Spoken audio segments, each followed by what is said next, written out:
오늘 하나님께서 우리에게 주시는 말씀은 야고보서 1장 1절에서 12절 말씀입니다.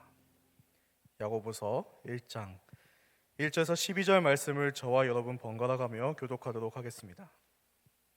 제가 먼저 읽겠습니다. 하나님과 주 예수 그리스도의 종 야고보는 흩어져 있는 12지파에게 안부를 전합니다. 네, 형제들이여, 여러 가지 시험을 만나거든 온전히 기쁘게 여기십시오. 여러분이 알다시피 여러분의 믿음의 연단은 인내를 이룹니다. 인내를 온전히 이루십시오. 그러면 여러분이 온전하고 성숙하게 돼 아무 것에도 부족함 없이 될 것입니다. 여러분 가운데 누구든지 지혜가 부족하면 모든 사람에게 후히 주시고 꾸짖지 않으시는 하나님께 구하십시오. 그러면 주실 것입니다. 오직 믿음으로 구하고 조금도 의심하지 마십시오. 의심하는 사람은 바람에 밀려 요동하는 바다 물결 같습니다. 그런 사람은 주께 무엇을 받을 것이라고 기대하지 마십시오. 그는 두 마음을 품은 사람으로 그의 모든 길은 정함이 없습니다. 어려운 처지에 있는 형제는 자신의 높은 위치를 자랑하고 부자는 자신의 낮은 위치를 자랑하십시오. 이는 부자는 풀의 꽃처럼 사라져버릴 것이기 때문입니다. 해가 더 뜨거워져 풀을 말리면 꽃은 떨어지고 그 아름다움을 잃고 맙니다.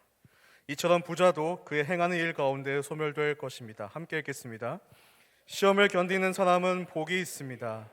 이는 그가 인정을 받은 후에 하나님을 사랑하는 사람에게 약속된 생명의 면류관을 받을 것이기 때문입니다. 아멘. 우리가 삶을 살아가다 보면요, 여러 계산하지 못한 어려움들과 고난, 시험을 경험할 때가 있습니다. 고난과 시험을 경험하지 않는 사람은 세상에 아무도 없을 겁니다. 나는 고난과 시험을 경험하지 않는다. 네, 저는 그 사람이 거짓말쟁이라고 확신할 수 있을 것 같아요. 모두가 인생을 살아가면서 크고 작은 고난과 시험을 만나게 되어 있죠. 하지만 그 고난의 시간을 그저 고통만 가득한 시간으로 보내는 사람이 있는 반면에 그 고난의 시간을 나의 성장의 시간으로 보내는 사람들도 있습니다. 어디서 이런 차이가 날까요? 여러 가지 차이점이 있겠지만 고난을 대하는 마음가짐과 그 고난을 바라보는 시선의 차이가 가장 다른 결과를 낳게 할 것입니다. 지난주 나누었지만 고난 가운데 우리는 망연자실을 하고 있지 않고 마지막까지 긍정의 마음을 포기하지 않을 수 있어야 합니다. 지금은 고통스럽고 고난이 있고 시험 가운데 있지만 그럼에도 불구하고 믿음의 눈을 들어서 무엇을 바라보는 거예요? 이 고난조차도 하나님의 계획 가운데 있고 이 고난 가운데 숨겨져 있는 하나님의 뜻을 바라볼 수 있어야 하는 것입니다. 그래야지만 이 고난의 시간, 시험의 시간이 낭비가 아니라 우리 영혼의 성장의 시간이 될 수 있는 것입니다. 원래 별은요, 어두울 때 더 잘 보이게 되어 있어요. 서울 하늘에서 별이 보이지 않는 이유는 이제 매연이 너무나 많기 때문일 수도 있겠지만 서울의 밤이 너무나 밝기 때문이죠. 어두워져야지만 별이 더 잘 보이듯이 마찬가지로 때로는 고난을 통하여 우리가 겸손의 자리에 서야지만 보지 못했던 하나님의 은혜를 발견할 수 있게 되는 것입니다. 우리가 경험하는 많은 고난이 바로 그 하나님의 은혜를 발견하게 하기 위한 하나님의 계획으로부터 시작될 때가 너무나 많다라는 것을 우리는 알 수 있습니다. 오늘 우리가 팬데믹을 경험하고 있지만 이 고난의 시기도 마찬가지예요. 이 시간 가운데 우리가 경험하는 것은 무엇입니까? 물론 이 고난의 시간이 너무나 힘들고 괴롭죠. 견디기 힘들 만큼 우리에게 굉장히 어려운 문제로 다가올 때가 있습니다. 그러나 또 한편으로 우리가 당연하다고 여겼던 모든 일상이 하나님의 은혜였다는 사실을 깨닫게 되잖아요. 일상이었던 만남의 자리도 예배의 자리도 심지어 우리가 숨쉬는 자유조차 이 모든 것이 다 하나님의 은혜였다는 사실을 비로소 고난 가운데 서서야 우리는 경험하고 고백하게 되는 것입니다. 이 고난의 자리에서 원망하기보다 뭐 하는 거예요? 잊고 있었던, 우리가 바라보지 않고 있었던 그 은혜를 발견하고 그 은혜를 발견하게 하신 하나님 앞에 감사할 수 있는 우리가 되어야 하는 것이죠. 어떤 사람들은 이 시간을 너무나 고통스럽게 보내고 있지만 우리 그리스도인들은 그렇지 않아요. 이 고난의 자리에서 더 큰 하나님의 은혜를 발견하는 그런 기쁨과 감사의 시간이 될 수 있어야 하는 것입니다. 그래서 말씀은요, 고난을 피하는 방법을 우리에게 이야기하지 않습니다. 성경 말씀에 등장하는 고난들을 보다 보면 고난을 지나는 태도에 대해서 이야기하고 있죠. 우리가 오늘부터 이제 앞으로 10주, 11주간 나누게 될 야고보서 말씀은요, 바로 이 고난을 대하는 태도로 그 편지가 시작됩니다. 사도 야고보가 누구에게 이 편지를 쓰고 있는가? 일단 기본적으로 고난을 경험하고 있는 사람들에게 이 편지를 쓰고 있기 때문에 바로 어떻게 고난을 대해야 하는지 그것에 대해서 이야기하기 시작하죠. 1절 말씀 읽어볼까요? 하나님과 주 예수 그리스도의 종 야고보는 흩어져 있는 12지파에게 안부를 전합니다. 아멘. 야고보 사도가 흩어져 있는 12지파, 왜 흩어졌는가? 핍박으로부터 여러 지역으로, 핍박을 피해서 여러 지역으로 흩어진 유대 디아스포라들에게 이 편지를 쓰고 있는 거예요. 고통을 피해서, 고통 가운데 피해서 신앙을 지키기 위해서 흩어져 있는 그 디아스포라들에게 이 편지를 쓰고 있는 것이죠. 우리가 야고보서 말씀을 함께 나눌 때에 이 말씀의 지혜가 여러 시험으로 가득한 이들의 삶 가운데 소망으로 다가올 수 있게 되기를 예수님의 이름으로 축원합니다. 우리 옆 사람에게 이렇게 선포할까요? 소망을 꿈꿀지어다, 이렇게 선포할까요? 아멘. 2절 말씀 함께 읽어보겠습니다. 2절 말씀. 내 형제들이여, 여러 가지 시험을 만나거든 온전히 기쁘게 여기십시오. 아멘. 고난을 대하는 첫 번째 태도는 온전히 기쁘게 여기라입니다. 온전히 기쁘게 여기라. 야고보 사도가요, 제일 먼저 시험을 만나거든 온전히 기쁘게 여기라고 권면하고 있어요. 이것이 어떤 의미일까? 고난 속에서 그 고난이나 절망, 슬픔을 묵상하지 말라는 것입니다. 고난을 만났지만 아까 전에 이야기했던 것처럼 이 고난 역시 하나님의 계획하심 가운데 있음을 기억하고 그 하나님 안에서 온전히 기뻐하라라는 것이죠. 근데 문제는 뭐냐면 이것이 말처럼 쉽지 않다라는 거예요. 고난 가운데서 기뻐하면 일단 기본적으로는 정신 나간 것처럼 보일 수 있습니다.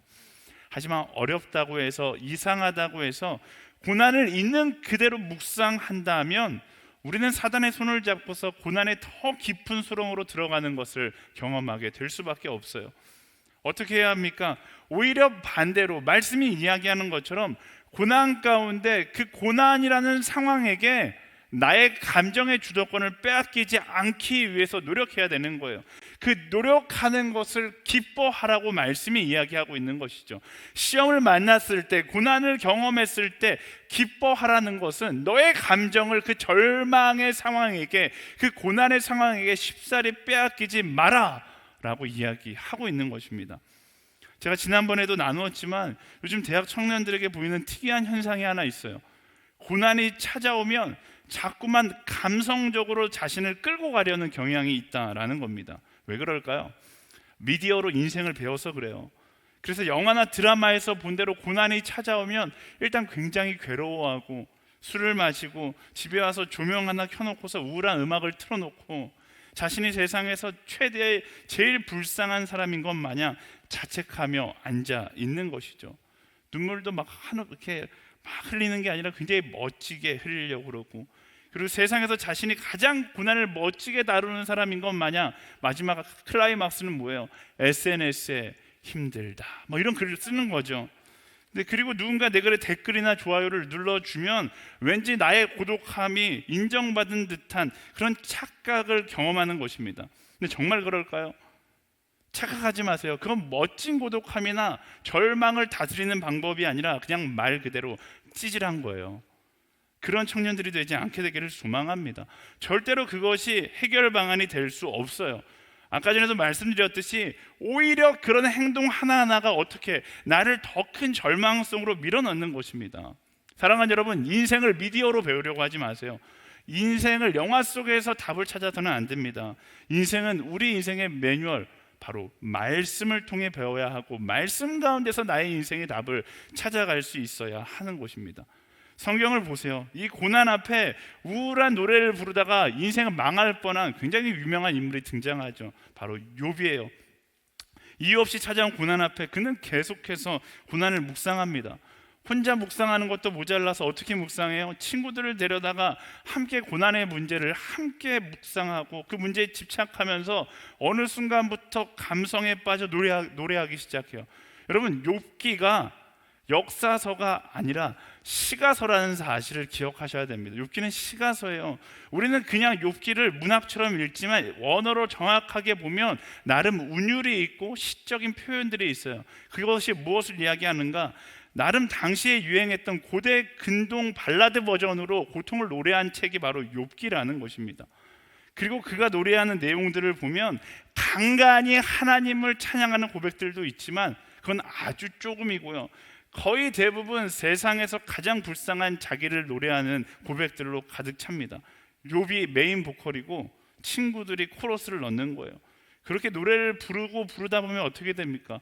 처음에는 무반주 솔로곡으로 시작했는데 욥기의 막 후반에 가면 나중엔 대형 오케스트라가 되어서 고난을 아주 스펙타클하게 묘사하는 것을 볼 수 있어요. 욥이 경험하고 있는 고난은 어떻게 보면 빙산의 일각이고 욥기 후반에 가면 이 고난보다 훨씬 더 과장되어서 자기의 인생을 비하하고 있는 모습을 볼 수 있습니다. 욥기를 그런 관점으로 읽어보세요. 욥기 42장이 진짜 사람이 만들어낼 수 있는 최고의 오페라 작품과 같습니다. 그런데 자기의 인생을 오페라와 같이 부르면 부를수록 어떻게 되는 거예요? 욥의 인생은 점점 더 깊은 불행 가운데로 침식되어 가는 것입니다. 사랑하는 여러분, 이 어리석은 묵상이 여러분의 삶 가운데 똑같이 반복되지 말라고 욥기가 42장짜리 긴 성경으로 우리에게 전달되어져 있는 것입니다. 이 욥기를 보면서 반대로 우리는 숨겨져 있는 하나님의 은혜를 발견할 수 있어야 하는 거예요. 욥과 같이 묵상하면 안 된다. 욥기의 답은 사실 1장에 다 있습니다. 1장에 어떤 장면이 나와요? 우리가 다 알고 있는 진실, 그것은 사단이 절대로 그냥 우리를 시험할 수 없다라는 거예요. 사단이 그냥 욥을 시험했습니까? 아니에요. 사단이 하나님의 허락을 다 받고서 욥을 시험했어요. 사단은 하나님의 허락 없이는 아무것도 할 수 없는 존재이다라는 것입니다.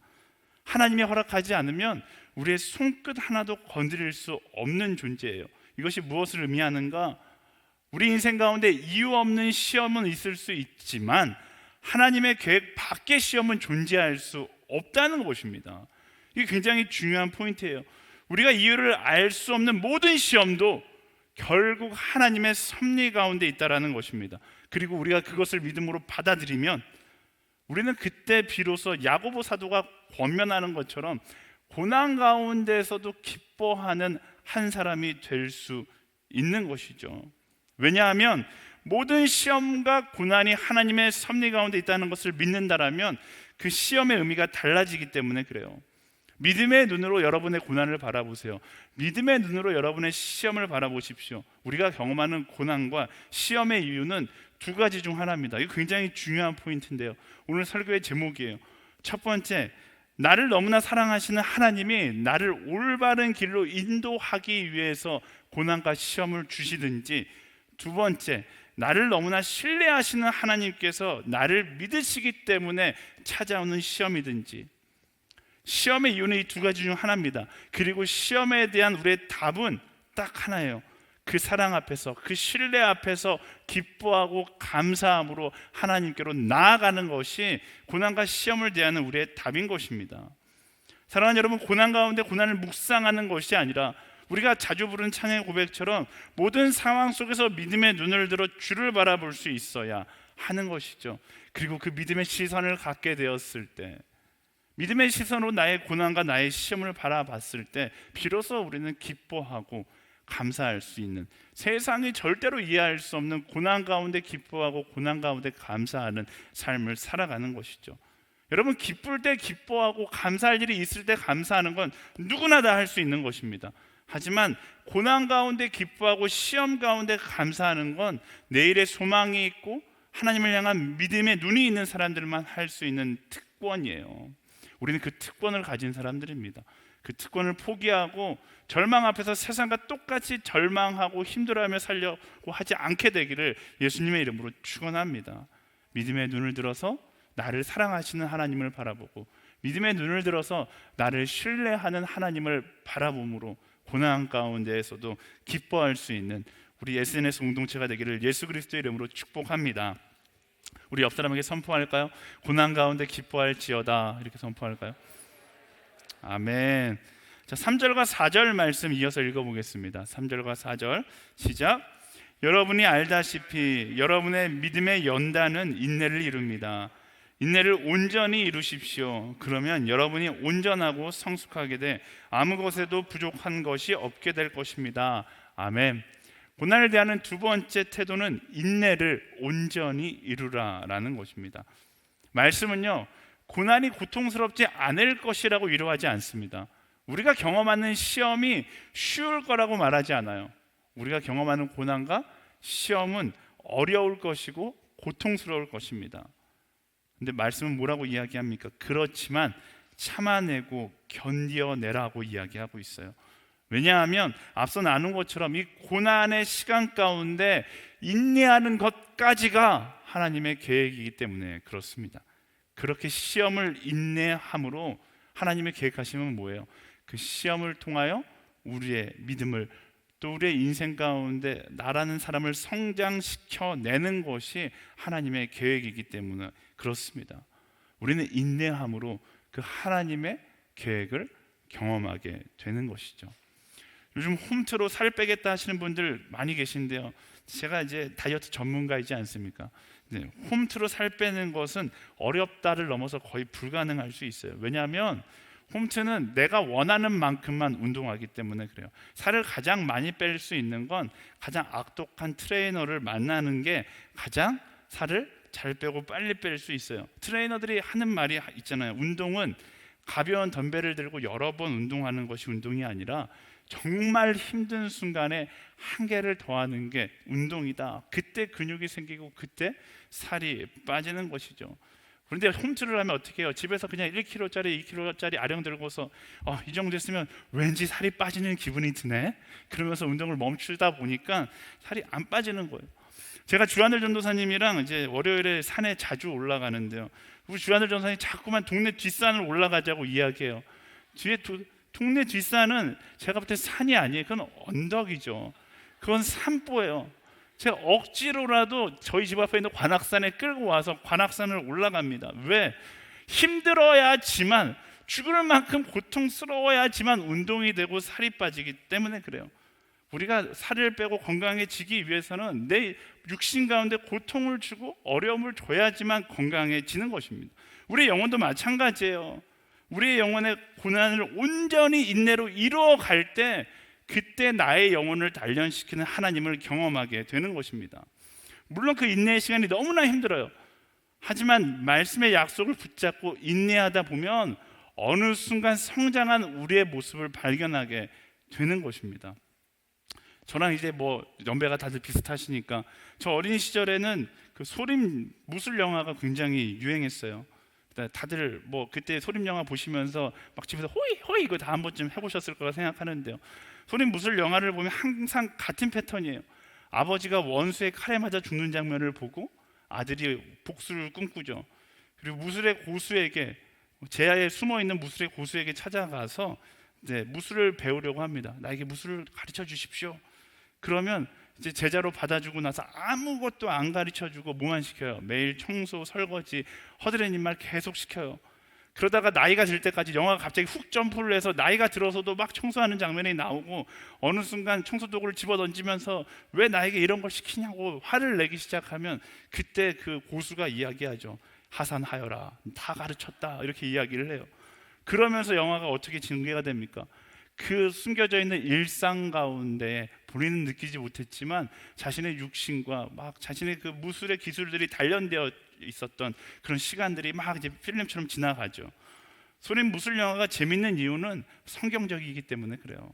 알 수 없는 고통의 시간을 인내를 가지고 경험하다 보니까 어느 순간 나도 모르게 성장해 있고 성숙한 달인이 되어 있는 것을 보게 되는 것, 그게 성경이 이야기하고 있는 고난의 과정입니다. 고난의 과정을 지날 때 너무나 힘들고 내가 이 과정을 왜 지나야 하는지 모르지만, 그 고난의 시간이 지나고 나면, 인내로 그 고난의 시간을 견디고 나면 나를 단련시키고 나를 성장시키신 하나님의 계획을 보게 되는 것이죠. 사랑하는 여러분, 고난을 피해서 쉽게 살려고 하지 마십시오. 그 시간조차 나를 성장시키는 하나님의 계획 가운데 있음을 기억하고 인내함으로 주어진 시간들을 이겨나가 보세요. 그러면 어떻게 될까요? 말씀은 그것에 대해서 이야기합니다. 욥이 정신없을 때도 간혹 멋진 고백을 하긴 하거든요. 욥기 23장 10절 말씀, 우리가 잘 아는 고백이잖아요. 그러나 그분이 내가 가는 길을 아시는데 그분이 나를 시험하시고 나면 내가 금같이 나올 것이다. 정말 멋진 고백 아닙니까? 오늘 말씀에도 같은 맥락의 말씀이 등장해요. 1장 12절 말씀 함께 볼까요? 시험을 견디는 사람은 복이 있습니다. 이는 그가 인정을 받은 후에 하나님을 사랑하는 사람들에게 약속된 생명의 면류관을 받을 것이기 때문입니다. 아멘. 만약 여러분의 인생 가운데 고난이 있다라면, 여러분의 인생 가운데 시험을 지나가고 있다라면 이 말씀들에 주목하세요. 그리고 이 믿음의 고백이 바로 우리의 고백, 나의 고백, 여러분의 고백이 되기를 축복합니다. 사람들은 고난을 끝, 결과라고 이야기하지만 말씀은 단 한 번도 고난이 결과라고 이야기하지 않습니다. 고난은 언제나 새롭게 하시는 하나님의 과정이에요. 그 과정을 지나고 나면 우리가 기대한 것보다 더 놀라운 하나님의 결론을 보게 되는 것입니다. 누구만 그 결론을 볼 수 있어요. 고난이 결과가 아니라 과정이라는 것을 기억하고 그 과정 가운데 인내함으로, 어떻게 인내해요? 온전히 인내함으로 이룬 사람만이 하나님께서 쓰시는 결론을 볼 수 있게 되는 것입니다. 물론 지금 여러분들이 경험하고 있는 고난의 시간들이 정말 힘들게 느껴지고 영원할 것처럼 느껴질 수 있습니다. 고난의 크기가 다르기 때문에 제가 섣불리 여러분이 경험하는 고난에 대해서 이야기하기 굉장히 조심스러워요. 이 말씀을 준비하면서 제가 경험하는 고난, 제가 경험했던 고난들은 여러분들이 경험하는 고난의 10분의 1도 안 될 수 있겠다라는 생각이 들었어요. 하지만 말씀은 분명하게 우리에게 이야기합니다. 고린도전서 10장 13절 말씀, 잘 아는 말씀이잖아요. 하나님은 신실하셔서 여러분이 감당치 못할 시험은 허락하지 않으시며 시험을 당할 때도 피할 길을 마련해 주셔서 여러분이 능히 감당할 수 있게 하십니다. 아멘. 제가 이야기하는 것이 아니라 말씀이 우리를 향해서 이야기하고 있는 거예요. 이 하나님의 말씀이 오늘 시험 가운데, 오늘 고난 가운데 힘들어하고 있는 모든 이들에게 위로와 응원이 되기를 예수 그리스도의 이름으로 축복합니다. 사랑하는 여러분, 끝없는 시험, 끝없는 고난은 없습니다. 하나님은 고난을 통해 우리를 만들어 가신다는 사실을 기억하고 마지막까지 인내함으로 그가 성장케 하시는 우리의 모습을 발견하는 우리 SNS 공동체가 되기를 예수 그리스도의 이름으로 축원합니다. 말씀은 온전히 인내하라고 이야기해요. 적당히 인내가 아니에요. 정말로 하나님께서 됐다라고 말씀하시는 그 순간까지 온전히 인내하며 나아갈 수 있어야 하는 것입니다. 포기하지 말고 하나님께서 주는 시험의 자리에서, 감당할 수 있는 그 시험의 자리에서 온전히 인내할 수 있는 그런 모두가 되기를 축복합니다. 우리 옆 사람에게 선포하겠습니다. 마지막까지 인내할지어다. 아멘. 네, 5절 말씀 읽어보겠습니다. 5절 말씀, 여러분 가운데 누구든지 지혜가 부족하면 모든 사람에게 후히 주시고 꾸짖지 않으시는 하나님께 구하십시오. 그러면 주실 것입니다. 아멘. 고난을 대하는 세 번째 태도는요, 하나님과 친밀함의 자리로 돌아가라라는 것입니다. 야고보 사도는 고난 가운데 왜 혼자서 힘들어하냐고 말하는 거예요. 고난 앞에서 그 고난의 순간 하나님께로 나아가 뭐라고 이야기합니까? 후히 주시고 꾸짖지 않으시는 하나님께 구하라라고 이야기합니다.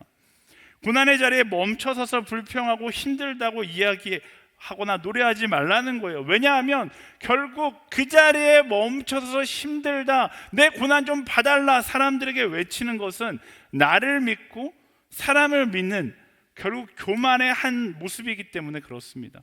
그 교만의 모습을 내려놓고 어디로 가라는 거예요? 겸손하게 하나님께로 나아가라라고 이야기하는 것입니다. 여러분 생각해 보세요. 고난의 궁극적인 목적이 무엇일까요? 하나님께서 우리 인생 가운데 주시는 고난의 궁극적인 목적은 하나님께서 우리를 원래 자리로 부르시는 것에 있어요. 하나님과 사람은 원래 친밀한 존재입니다. 그런데 인간의 욕심과 야망이 하나님을 떠나서 그 친밀함을 깨고 나의 야망과 욕심을 쫓아가게 해버린 것이죠. 그래서 원래 서 있던 자리에서 벗어나서 교만의 자리, 하나님이 없는 자리로 나아가는 거예요. 그러면 행복할 거라고 생각하지만 정반대죠. 하나님으로부터 멀어지는 순간부터 행복 끝, 고난과 시험이 시작되는 것입니다. 여러분, 성경 역사를 보세요. 가장 큰 고난은 언제 찾아왔어요? 이스라엘 민족이 우상을 숭배할 때 그 민족 가운데 가장 큰 고난이 찾아왔어요. 왜 그 고난을 주셨을까요? 왜 하나님께서 이스라엘 민족 가운데 그런 시험을 주셨을까요? 우리는 그 시험 앞에 심판의 하나님을 생각하는데, 심판의 하나님 이전에 하나님의 마음을 우리가 묵상해 볼 수 있어야 하는 것입니다. 바로 우리와 친밀하기 원하시는 하나님의 의지가 곧 우리 인생 가운데, 하나님을 떠난 자들의 인생 가운데 고난으로 나타나는 것이다 라는 사실이죠. 인류가 경험한 최고의 고난은 처음부터 지금까지 딱 하나, 노아의 홍수 사건이었을 겁니다. 노아의 홍수 사건, 이 고난과 시험이 왜 일어나는 것일까? 이번 설 연휴에 딸과 함께 에반 올마이티 영화를 이제 집에서 봤어요. 하나님의 명령을 따라서 뉴욕 한복판에다가 방주를 짓는 일종의 코믹 영화예요. 아는 분들은 다 아시는 영화인데 저도 이 영화를 엄청 많이 봤어요. 너무 재미있어갖고 한 10번 이상은 본 것 같아요. 근데 이번에 그 영화를 보면서 전에 보지 못했던 한 장면이, 하나님으로 나오는 한 배우와 한 여자 배우가 대화하는 장면이 나옵니다. 그 하나님으로 나오는 배우가 이런 말을 하는 거예요. 사람들은 노아의 홍수 사건을 신의 진노 사건으로 오해하고 있어요. 하지만 노아 홍수 사건은 서로를 믿어주는 러브 스토리죠. 그 대사가 참 인상 깊었어요. 설교를 준비하고 있어서 그 대사가 인상 깊게 느껴졌을 수도 있는데, 노아의 홍수 심판 사건, 우리는 이미 심판 사건이라고 생각하잖아요. 하나님의 진노가 이 땅에 임했다. 그런데 영화 속 대사처럼 심판 이전에 하나님의 사랑의 마음이 이 사건에 담겨 있음을 말씀 가운데서 우리는 볼 수 있습니다. 창세기 6장 5절에서 6절 말씀 한번 읽어볼까요? 시작. 여호와께서 사람의 악이 세상에 가득한 것과 그 마음에 품는 생각이 항상 악하기만 한 것을 보셨습니다. 여호와께서 땅에 사람을 만든 것을 후회하시며 마음으로 아파하셨습니다. 아멘.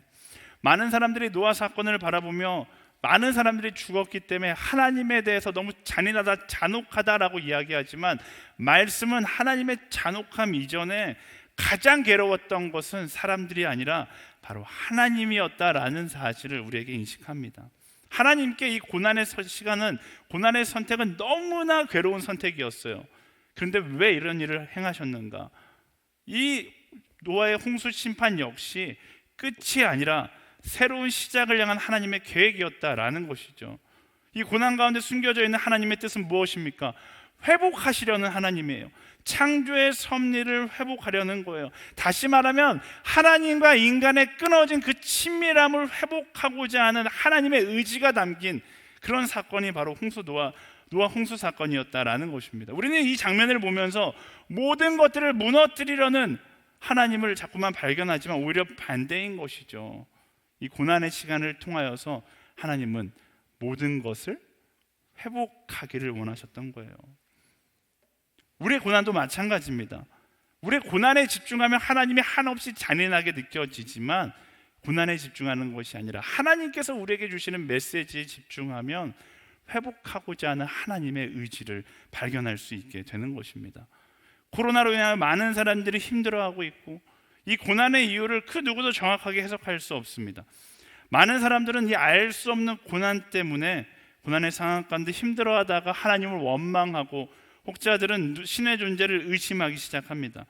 하지만 한 가지 확실한 것은 이 고난의 시간이 주는 메시지, 확실한 메시지는 하나님께서 우리와 더 친밀해지기를 원하신다라는 거예요. 우리를 창조하셨을 때 그 친밀한 관계로 돌아가기를 원하신다라는 것입니다. 고난의 자리에서 우리가 해야 하는 것은 불평과 원망으로 이 시간을 보내는 것이 아니라 우리의 창조의 섭리를 따라가기를 결단하는 시간이 바로 이 고난의 시간이 되고 시험의 시간이 될 수 있어야 하는 것이죠. 그래서 이 시간 가운데 우리는 무엇을 선택해야 합니까? 이 고난의 이유에 집중하는 것이 아니라 이 고난 가운데 하나님과의 친밀한 자리에 집중할 수 있는 우리가 되어야 하는 것이죠. 이 시간 가운데 더 예배하는 자가 되어야 하고, 더 말씀 앞에 서는 사람이 되어야 하고, 나의 삶을 돌아보며 하나님께서 기뻐하지 않았던 나의 교만과 내 안에 우상 숭배는 무엇이 있는지를 돌아보고 그것을 제거하고서 원래의 자리로 돌아갈 수 있어야 하는 것입니다. 사랑하는 여러분, 고난을 통해 하나님과의 친밀한 자리로 우리를 초청하시는 그 하나님의 의지를 기억할 수 있는 우리 모두가 되기를 소망합니다. 내 본성에 묻지 마시고요, 말씀에 묻는 거예요. 그리고 그가 말씀하시는 곳을 향하여 나아갈 수 있는 우리 모두가 되어야 하는 것입니다. 사랑하는 여러분, 고난은요 우리 인생을 더 명확하게 만들어요. 우리가 선택할 것을 단순하게 만듭니다. 우리가 돌아갈 곳은 다른 곳이 아니라 바로 하나님의 품이라는 것이죠. 사랑하는 하나님, 신뢰하는 하나님, 우리의 선택은 단순합니다. 그분께로 더 가까이 가는 것, 하나님의 섭리 가운데로 나아가고 회복하는 것. 고난은 사랑하는 이들을 제자리로 돌려놓으려는 하나님의 의지인 거예요. 이 고난은 언제 끝날까요? 이 고난은 언제 끝날까요? 내 사람을 만들고 싶어 하시는 하나님의 의지가 고난이라면, 이 고난은 우리가 그의 사람이 되기를 선택할 때, 하나님께서 기뻐하는 자의 인생이 되기를 선택하고 그 길을 걸어갈 때 이 고난이 끝나게 되는 것입니다. 저는 코로나가 언제 끝날지 확실히 이야기할 수 없어요. 하지만 한 가지 확실한 것은 우리가 하나님의 사람이 되기를 선택하고 결단하고 하나님과의 친밀한 자리로 나아갔을 때 우리 인생 가운데 더 이상 이 고난은 고난으로 느껴지지 않을 것이다 라는 사실입니다. 우리 옆 사람에게 선포할까요? 하나님의 사람이 될지어다, 이렇게 선포할까요? 아멘. 네, 6절에서 8절 말씀 함께 읽어보겠습니다. 6절에서 8절 말씀 시작. 오직 믿음으로 구하고 조금도 의심하지 마십시오. 의심하는 사람은 바람에 밀려 요동하는 바다 물결 같습니다. 그런 사람은 주께 무엇을 받을 것이라고 기대하지 마십시오. 그는 두 마음을 품은 사람으로 그의 모든 길은 정함이 없습니다. 아멘. 고난을 대하는 네 번째 태도는 조금도 의심하지 마라 라는 것입니다. 성경은 고난의 시간이 쉬울 것이라고 이야기하지 않아요. 하지만 그 고난 가운데 하나님께 믿음으로 구했다면 뭐하라는 거예요? 더 이상 의심하지 말라라고 말씀을 이야기합니다. 고난 가운데에서 두 마음을 품은 자리에 서지 말라라고 이야기해요. 하나님은요 다지선다형 답안지 중에 한 가지 답이 되고 싶어 하시지 않으신다라는 겁니다. 제2의 안전장치로 존재하고 싶어 하시지 않는다라는 거예요. 하나님께서 우리에게 원하시는 건 적당한 믿음, 적당한 그리스도인, 하나님을 하나의 안전장치로 생각하는 그런 믿음이 아닙니다. 말씀 가운데서 이야기하듯이 우리가 믿음으로 선택했다라면, 그가 나의 인생의 주관자라는 것을 믿음으로 선택했다라면 뭐하라는 거예요? 하나님께 올인, 온전한 믿음으로 살아가라고 말씀하고 계시는 거예요. 하나님 보시기에 제일 안타까운 인생이 절반의 믿음으로 살아가는 사람일 겁니다. 나를 건지시려는 하나님과 마지막까지 세상에 붙어있으려는 나의 욕망이 만나니까 어떤 일들이 일어나는 거예요? 좌우로 왔다 갔다 왔다 갔다 흔들리는 인생이 되는 것이죠. 흔들리는 인생 자체가 결국 고난과 두려움으로 가득 찬 인생이 되는 것입니다. 그래서 하나님 뭐라고 말씀하시는 거예요? 좌우에 걸친 인생이 아니라 차든지 뜨겁든지 온전히 하나님 편에 서서 올인하는 인생이 되라 라고 말씀하시는 것입니다. 반쪽짜리 믿음이 아니라 온전한, 오늘 이 단어가 굉장히 많이 나오잖아요. 온전한 믿음의 사람이 되라라는 거예요. 온전한 믿음의 사람이 될 때, 그때 비로소 하나님께서 주시는 온전한 평안, 온전한 샬롬이 무엇인지를 경험할 수 있게 된다라는 것입니다. 두려움과 믿음의 상관관계가 있어요. 예수님께서 이 상관관계를 아주 직접적으로 말씀하셨던 장면이 있습니다. 마가복음 4장에 보면 갈릴리 호수를 건너다가 풍랑을 만나게 되었을 때 제자들이 그 풍랑 속에서 굉장히 두려워합니다. 예수님과 함께 있었지만 굉장히 두려워해요. 그리고 뒤늦게 예수님을 깨워서 예수님이 일어나셔서 파도에게 고요하라, 잠잠하라 라고 명령하자 파도가 멈추게 됩니다. 그리고 제자들에게 이렇게 말씀하시죠. 마가복음 4장 40절 말씀, 네, 함께 읽어볼까요? 시작. 예수께서 제자들에게 말씀하셨습니다. 왜 그렇게 무서워하느냐? 아직도 믿음이 없느냐?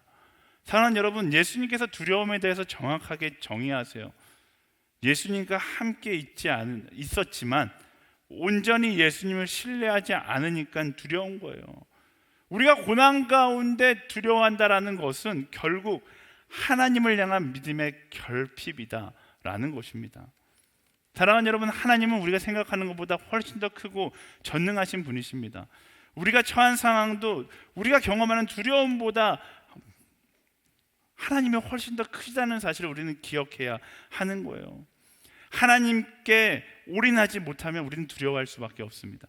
예수님과 함께 있지만 여전히 예수님과 나의 의지, 예수님과 나의 생각, 예수님과 나의 능력, 이 두 가지를 의지하는 두 마음을 품은 인생을 살다 보면 결국 우리는 두려워할 수밖에 없다라는 것입니다.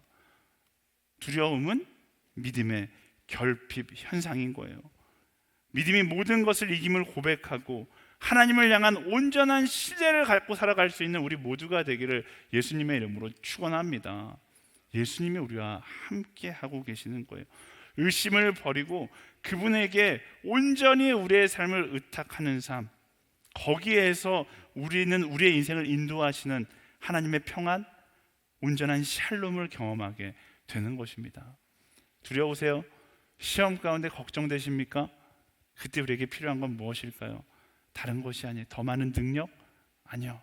능력이 나를 두려움으로부터 해방시켜 주는 것이 아니라 온전한 예수 그리스도를 향한 신뢰, 믿음이 두려움으로부터 나를 해방시키는 것입니다. 두렵다라고 느껴질 때 내게 가장 필요한 건 바로 하나님을 향한 믿음인 거예요. 그 믿음을 붙잡고 두려움으로부터 해방돼서 하나님께서 주시는 참된 행복, 참된 평안, 참된 샬롬을 경험하는 우리 SNS 공동체가 되기를 예수님의 이름으로 축원합니다. 오늘 말씀을 정리하겠습니다. 고난의 은혜를 경험하는 자들의 고난을 지나는 네 가지 방법에 대해서 함께 나누었어요. 첫 번째는 기쁘게 여기라라는 것이었습니다. 이유 없는 고난은 있어도 하나님의 계획 없는 고난은 없다라는 사실을 기억하고, 우리가 경험하고 있는 시험도 고난도 디렉터가 누구예요? 하나님이세요.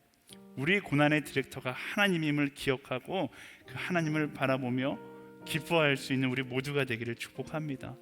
두 번째, 인내를 온전히 이루라 였습니다. 고난 가운데 인내로 우리가 그 고난을 이겨나갈 때 비로소 우리는 성장하게 될 것입니다. 감당할 시험만을 허락하신다는 말씀 앞에 마지막까지, 언제까지요? 마지막까지 온전히 인내를 이루어 나갈 수 있는 우리 모두가 되기를 소망합니다. 세 번째는 하나님과 친밀하라 였습니다. 고난은 하나님의 섭리를 떠나 있는 것들에 대해서 회복하려는 하나님의 의지가 바로 고난입니다. 이유 없는 고난 앞에 우리의 반응은 결국 한 가지예요. 하나님과의 친밀함의 자리로 돌아가야 한다라는 것입니다. 나를 부르시는, 원래 내가 있어야 할 그 자리로 나를 부르시는 그 사랑의 외침 앞에 다시 돌아갈 수 있는 우리 모두가 되기를 축복합니다. 네 번째 태도는 조금 더 의심하지 마라입니다. 결국 두려움은 하나님을 향한 믿음의 결핍이에요. 전능하신 하나님 앞에 그분을 향한 의심을 벗어던지고 어떤 믿음? 온전한 믿음을 가지고 나아갈 때 하나님의 평안, 하나님의 샬롬을 경험할 수 있는 우리가 되는 것입니다. 사랑하는 여러분, 하나님은 우리를 사랑하세요. 믿으세요? 하나님께서 여러분들을 사랑하십니다. 하나님은 우리를 힘들게 하기를 원하시는 분이 아니라 우리를 살리기 원하시는 분이세요. 하나님께서 우리 인생 가운데 고난을 허락하시는 이유는 내 인생을 힘들게 만들기 위해서가 아니라 뭐라고요? 우리를 살리기 위해서 그 고난을 허락하시는 분이시다라는 것입니다. 하나님께서 나를 사랑하시기에, 나를 신뢰하시기에, 나를 너무나 사랑하기 때문에, 나를 너무나 믿으시기 때문에 오늘의 시험을 허락하신다라는 것을 기억하세요. 그렇게 그 하나님의 사랑을 기억하고 그분의 신실하심을 신뢰한다면 말씀은 뭐라고 약속합니까? 우리의 인생 가운데 두려움은 사라지고 그분의 동행하심을 경험하게 될 것이다 라고 이야기합니다. 폭풍 가운데에서도 예수 그리스도를 향한 온전한 신뢰를 가지고 나아간다면 그 폭풍이 우리의 관광지가 되는 거예요. 그 폭풍 가운데서 우리는 참된 평안을 경험하게 되고 그 폭풍 가운데서 예수님께서 허락하신 샬롬을 경험하게 되는 것입니다. 하나님을 신뢰함으로 온전한 신뢰, 온전한 믿음을 가짐으로 하나님과 동행하는 자의 참된 기쁨을 이 땅의 고난 가운데서도, 이 땅의 시험 가운데서도 경험하는 우리 모두가 되기를 예수님의 이름으로 축원합니다. 그 온전한 샬롬으로 함께 하신 하나님께 우리 감사와 영광의 박수 드리겠습니다. 감사합니다. 하나님께서 주시는 참된 평안 가운데 우리는 아무것도 두려워하지 아니하며 하나님께서 말씀하신 그 승리의 노래를 부르며 나아갈 것입니다. 주님, 모든 두려움들 예수 그리스도의 명하늘이 떠나갈지어다. 하나님 안에서 모든 두려움들은 떠나갈지어다. 아멘. 우리에게 말씀하시는 그 하나님, 우리에게 말씀하십니다. 두려움에 벌벌 떨고 있는 시대를 향하여, 그리스도인들을 향하여 하나님은 이렇게 말씀하십니다. 아무것도 두려워하지 마라. 전능하신 그 하나님께서 내가 너희와 함께한다. 예수 그리스도를 명하노니 우리 SNS 공동체 가운데 있는 모든 두려움들은 떠나갈지어다. 떠나갈지어다. 아멘. 우리 함께 찬양하며 나아갈 때 우리 안에 모든 두려움들을 내려놓고 하나님께서 주시는 참된 평안과 그 담대함 가운데로 함께 나아가는 시간 되기를 소망합니다. 그 소망하는 자마다 우리 자리에서 일어나서 함께 찬양하며 나아가겠습니다.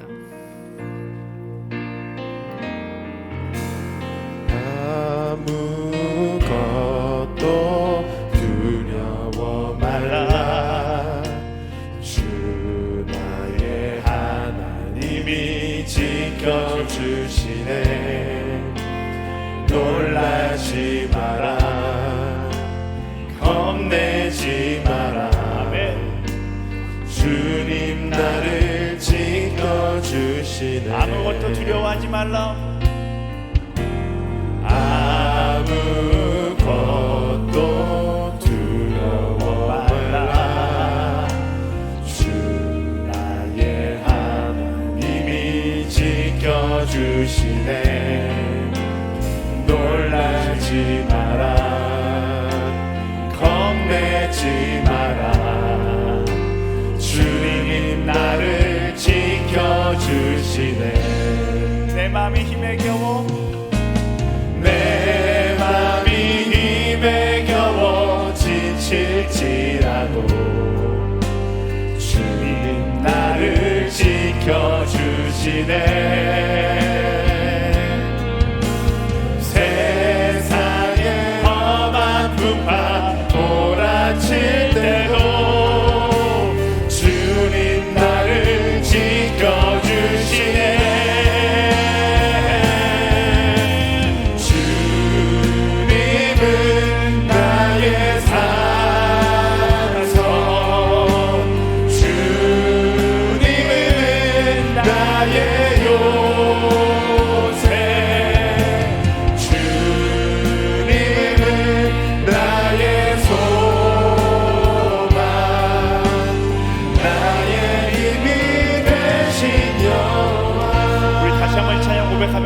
내 영혼에게 선포하며 나아가는 거예요. 내 영혼에게 선포하는 겁니다.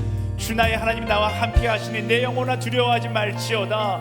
그 하나님께서 주시는 담대함을 가질지어다. 내 영혼에 그렇게 선포하며 진심을 담아서 전심으로 다시 한번 선포하며 고백하며 나아가겠습니다. 아무것도 두려워 나와 함께 하신 하나님을 나는 바라보겠습니다. 님이 지켜주시네.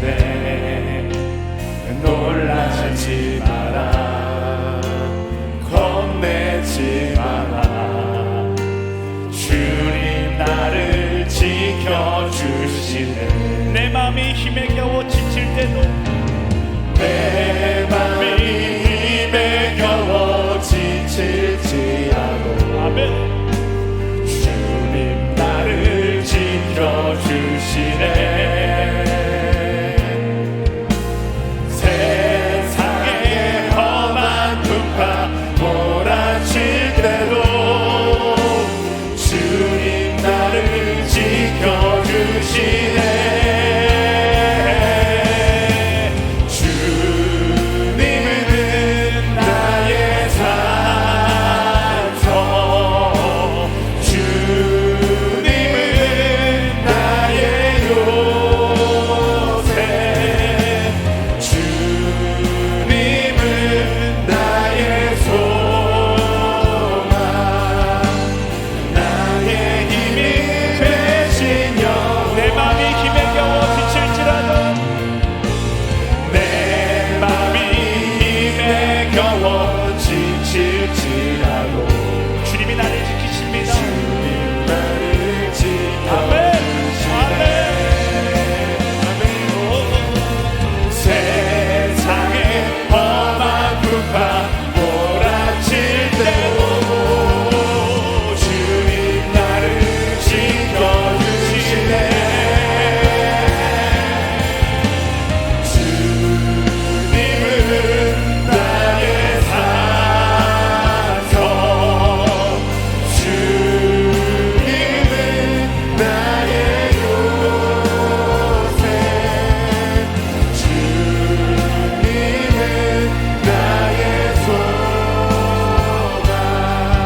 시험의 시간을 통하여 천국과 같이 나를 빚으시는 그 하나님을 믿음으로 고백하며 나아가기를 소망합니다. 하나님, 마지막까지 인내하는 한 사람으로 살아갈 수 있게 하여 주시옵소서. 하나님께서 내게 허락하신 시험 가운데 온전한 인내로 나를 성장시키는 그 하나님을 경험하게 하여 주시옵소서. 내가 천국과 같이 주께 나아갈 수 있다면 하나님, 시험 가운데도 인내함으로 나아가는 한 사람으로 살아가겠습니다. 우리 그렇게 소망하는 사람마다 인내의 마음을 달라고, 인내의 소망을 가지며 나아갈 수 있는 인생 되게 해달라고 우리 다시 한번 간절히 기도하며 나아가겠습니다. 주님, 그렇습니다. 우리 인생을 천국과 같이 빚으시는 그 하나님을 바라보고 나아갑니다. 주님, 하나님, 그렇습니다. 나는 알 수 없지만, 나는 이 고난의 순간 가운데 그 이유를 알 수 없지만 나를 빚으시는 그 하나님과 동행하며 그 하나님의 나의 시대를 고백하며 아버지의 담대하게 나아갈 수 있는 믿음의 사람이 되게 하여 주시옵소서.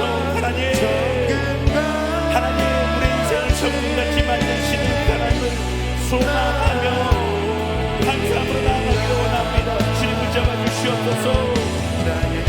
지으신 하나님께, 내 삶을 이끄신 하나님께 나의 인생 처음을 맡겨드리고 나아가고 어설픈 것이 아니라 나의 인생 처음을 주님께 맡겨드리며 주가 내 인생을 인도하실 것을, 하나님께서 내 인생을 이끄실 것을 고백하며 나아가는 믿음의 사람으로 살 수 있도록 주님 인도하여 주시옵소서.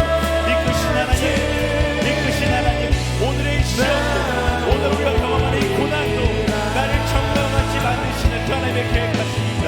고백하며 아버지 인내하고 견뎌 나아갈 수 있는 하나님의 사람 되기를 소망합니다. 인내의 용기를 더하여 주시옵소서. 인내할 수 있는 자의 마음을 더하여 주시옵소서. 인내하는 자의 아버지의 담대함을, 그 용기를 더하여 주시옵소서. 아버지, 나는 이 시간을 통하여 성장하게 될 것입니다. 이 시간을 통하여 주를 바라보게 될 것입니다.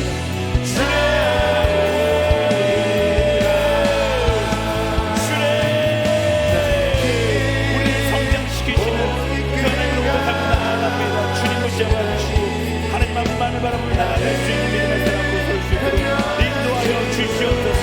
이끄신 하나님께 우리의 마음을 들며 나아가오니 진정으로 아버지 예배하며 아버지 나를 승리케 하시는 그 하나님을 바라보게 하여 주시옵소서. 아멘, 아멘. 나의 길 오직 그가 하시나니, 나의 길 오직 그가 하시나니, 나를 단련하신 후에 내가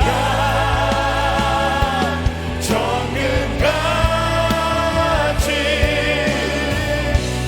나오리. 나의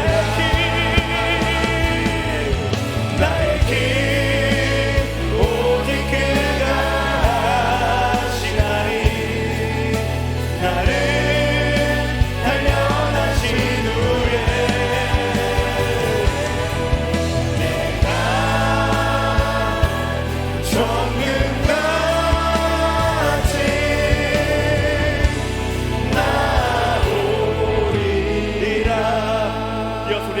나아갈 때 하나님, 고난의 시간 가운데 하나님으로부터 벗어난 나의 영역을 발견하고 하나님께로 더 가까이 나아갈 수 있는 지혜를 허락하여 주시옵소서.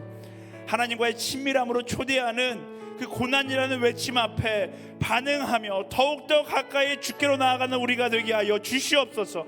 고난의 자리에 머물러 절망을 묵상하는 것이 아니라 고난으로 말씀하시는 그 하나님께 한 걸음 한 걸음 더 다가갈 수 있는 하나님과의 친밀함을 회복하는 한 사람으로 살아가게 하여 주시옵소서. 우리 간절히 그 친밀함을 구하며 함께 기도하며 나아가겠습니다.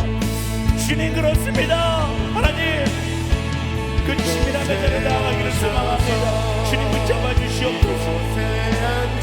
하나님, 고난으로 말씀하시는 그 하나님의 음성 앞에 친밀한 걸음으로 반응할 수 있는 우리가 되게 하여 주시옵소서. 머물러서 세상과 똑같이 절망을 묵상하며 나아가는 것이 아니라 하나님께서 원하시는 그 길을 향하여 한 걸음 한 걸음씩 나아갈 수 있는 믿음의 사람이 될 수 있도록 인도하여 주시옵소서. 하나님의 친밀함으로 초청하는 하나님의 그 음성 앞에 반응하며 나아가는 믿음의 사람 될 수 있도록 인도하여 주시옵소서.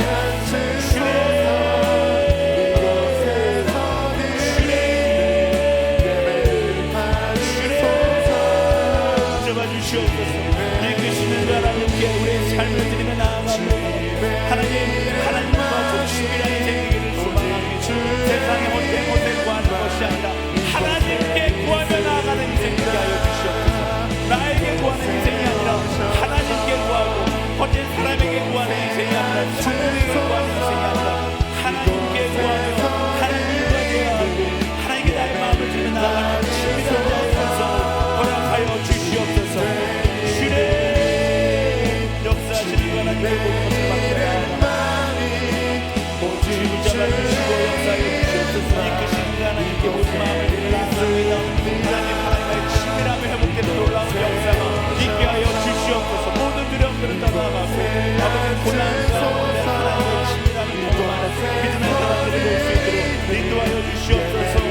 하나님 말씀하시는 가운데 음성 앞에 반응하게 하시고 주를 바라보게 하시고 주의 사랑과 주의 능력 가운데 온전히 구하며 나아갈 수 있는 하나님과 친밀한 자의 걸음걸음을 걸어가는 믿음의 사람이 될 수 있도록 인도하여 주시옵소서. 이끄시는 하나님께 우리 마음으로 나아갑니다. 주님 붙잡아 주시고 역사하여 주시며 그 친밀한 가운데로 한 걸음씩 더 나아갈 수 있는 고난을 아버지 올바른 방향으로 묵상할 수 있는 볼 수 있는 지혜를 허락하여 주시옵소서. 나에게 말씀하시는 그 하나님의 음성을 고난 가운데 듣게 하시고 그 길을 향해 나아가는 믿음의 사람 될 수 있도록 인도하여 주시옵소서. 아멘.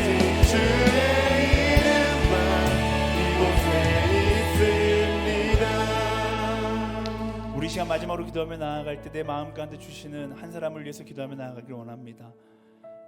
지금 이 시간에도 믿음이 없어 두려움에 떨고 있는 그 한 사람을 위해서 중보하며 기도하기를 원합니다. 하나님, 그 한 사람이 전능하신 하나님을 바라보게 하여 주시옵소서. 그 마음 가운데 있는 모든 의심이 떠나가게 하시고 그 의심의 자리에 온전한 믿음이 가득 찰 수 있게 하여 주시옵소서. 하나님을 향한 믿음을 고백하며 하나님 안에서 담대한 한 영혼으로 설 수 있도록 주님이 인도하여 주시옵소서.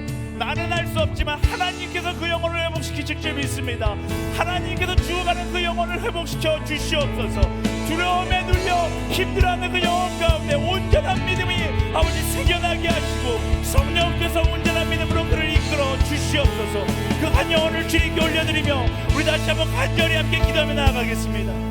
주님 붙잡아 주시옵소서. 이 죽어가는 그 영혼들의 마음 가운데 온전한 믿음이 채워질 수 있도록 인도하여 주시옵소서. 모든 의심하는 마음들은 떠나가게 하시고 두려움의 마음들은 떠나가게 하시고 정말로 그 마음 가운데 온전한 믿음이 허락되기를 소망하고 의심의 모든 영들 그리스도 예수의 명하를 떠나갈지어다. 하나님, 의심하는 자가 아니라 온전한 믿음을 가지고 주님 나라에 헌신하는 자로 살아갈 수 있도록 그 사랑의 방향을 향하여 그 믿음의 방향을 향하여 나아갈 수 있도록 하나님의 사람이 될 수 있도록 인도하여 주시옵소서. 온전한 믿음으로 채워주시고 폭풍 속에서도 하나님의 샬롬을 경험하는 한 사람으로 살아갈 수 있도록 인도하여 주시옵소서. 더 이상 두려워 떠는 인생이 아니라 하나님께로 인해 참된 평안으로 회복되는 인생, 하나님께로 인해 참된 기쁨으로 회복되는 인생 되게 하여 주시옵소서. 이끄시는 그 하나님께 영혼을 받게 되면 나아갑니다. 주님, 우리가 할 수 없습니다. 하지만 하나님께서 하실 수 있게 그 하나님께 채워서 부탁하며 나아갑니다. 주님께서 채워주시고 주님께서 역사하여 주시옵소서. 아멘. 아멘. 주님 공경하여 주시고 기억하게 하시며 아버지 언제나 온전한 믿음, 온전한 신뢰, 하나님을 향한 온전한 믿음과 신뢰를 가지고 주님 앞에 엎드리는 한 사람으로 살아갈 수 있도록 주님 인도하여 주시옵소서. 이끄신 하나님께 그를 받게 되는 나아가시 채우신 하나님 그 인생을 받게 되는 나아가고 주님 두려워하는 인생에서 온전한 믿음을 가지고 담대한 믿음으로 갈 수 있도록 역사하여 주시옵소서. 아버지 열리는 인생에서 믿음을 얻는 아버지 담대한 같이 예수님의 세상 가운데 감추어 인생 될 수 있도록 역사하여 주시옵소서. 아멘. 주님의 성령에서 모든 상황 가운데 모든 상황 가운데 하시는 하나님께 맡기는 그 영원히 세상을 변화시킬 것입니다. 한 사람이 가정을 변화시킬 것입니다. 한 사람이 직장을 변화시킬 것입니다. 한 사람이 교회를 변화시킬 것입니다. 참된 마음으로 나아가는 믿는 사람도 설 수 있도록 인도하여 주시옵소서. 아멘. 주님 말씀. 사랑하는 주님, 우리의 삶 가운데 왜 그리 고통스러운 시험들이 많은지 이해가 되지 않는 순간들이 있습니다. 하지만 그 순간 고통의 삶을 묵상하기보다 그 고통의 시간 역시 주님의 계획하심 가운데 있음을 기억하고 그럼에도 불구하고 나를 지키시는 하나님을 기뻐하고 감사할 수 있는 우리 모두가 되게 하여 주시옵소서. 시험의 시간을 통해 나를 성장시키시는 하나님을 바라보며 욥이 고백했던 것처럼 정금과 같이 우리를 인도하실 그 하나님을 의지하며 나아갈 수 있도록 인도하여 주시옵소서. 고난으로 인하여 주님과 멀어지는 것이 아니라 고난 때문에 주님께로 가까이 다가가는 우리가 되게 하여 주시고 그로 인하여 시험의 폭풍 가운데에서도 주를 의지하며 온전히 주님을 신뢰함으로 주님과 함께하는 그 자리가 참된 평안의 자리고 참된 샬롬의 자림을 고백할 수 있는 그런 하나님의 사람 되게 하여 주시옵소서. 그 하나님의 샬롬을 세상 가운데 전할 수 있는 그런 한 영혼 한 영혼 되기를 소망하며 이 모든 것 살아 역사하시는 예수 그리스도의 이름으로 간절히 기도드립니다. 아멘. 우리 기도 가운데 함께 하신 하나님께 감사 영광의 박수 드리겠습니다. 아멘. 주님 감사합니다.